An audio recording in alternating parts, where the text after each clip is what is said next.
namin, parang naging bread and butter na rin everyday.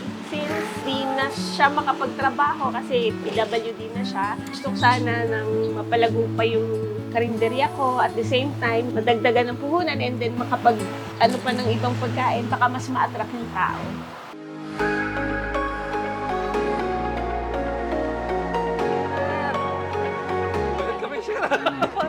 Meron ho kaming corned beef, sardinas, itlog, and pancit canton, and bigas. Apo, pandagdag lang ho.